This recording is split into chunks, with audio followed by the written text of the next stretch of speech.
Democrat Diane, Wallace. Which questions?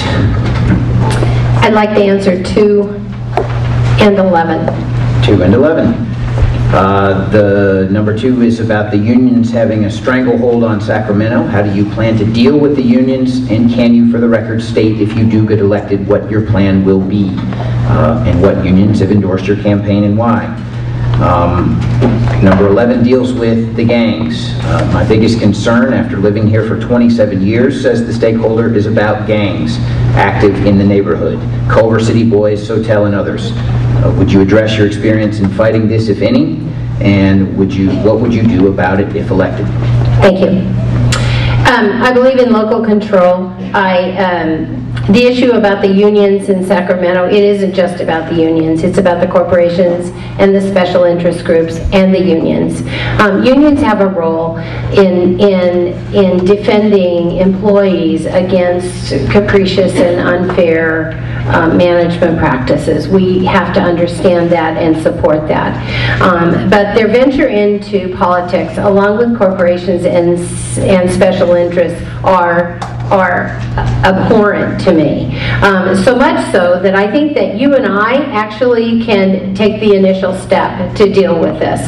Now, Peter just explained to you that he is self-funding his entire campaign. I have not accepted any corporate, any special interest, or any union money for my campaign. No contributions.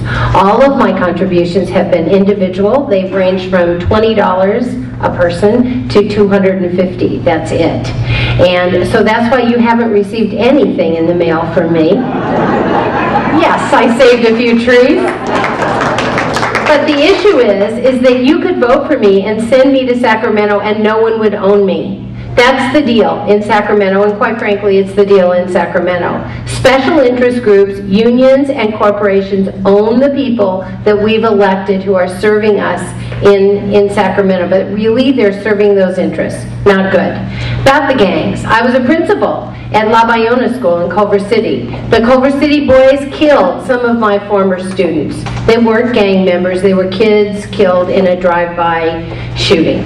And I'm very familiar with the gang issue. I worked as a principal, a district administrator, and a statewide project director in collaboration with police departments and community agencies to establish prevention programs. This is a serious problem. This is about crime in our community, and we have to address it. Thank you.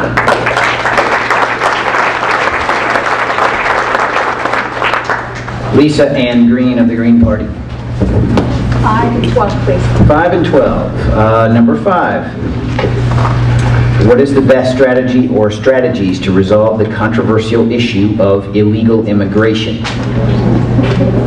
Number 12 is about the green movement to create jobs. It's kind of a long question, but what do you see as the best ways of incentivizing the industry? We've heard it twice, so I'll let you have it.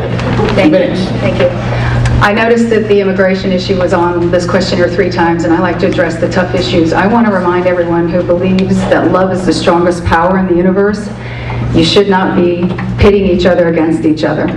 The real issue here is the U.S. economic erosion. Manufacturing jobs are being outsourced. A lot of our government decisions backed by corporations and our elected officials have put the people in Mexico in abject poverty.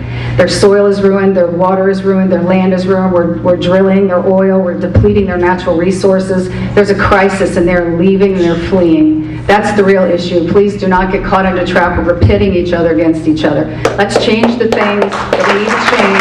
Let's get our country back and let's make it a nurturing place it needs to be for all of us. Okay? The second thing is green movement. I have to talk about hemp. Industrial hemp, food, fuel, fiber, medicine. Okay, you can burn it for fuel. You can make biodegradable plastics. You can preserve forests. You can make paper out of it. You can make clothing out of it. You can eat the seed. It has all kinds of health benefits. You can rub it on your skin. You could dance around with it if you wanted to. I mean, there's many, many uses about industrial hemp that our country could greatly benefit with if we could actually legalize it and let our farmers grow it again. So please, do your research. That's something we definitely need. We also need alternate forms of renewable resources. We can't rely on one thing ever again, but hemp is a huge thing that can help us. So please do your research. Thank you.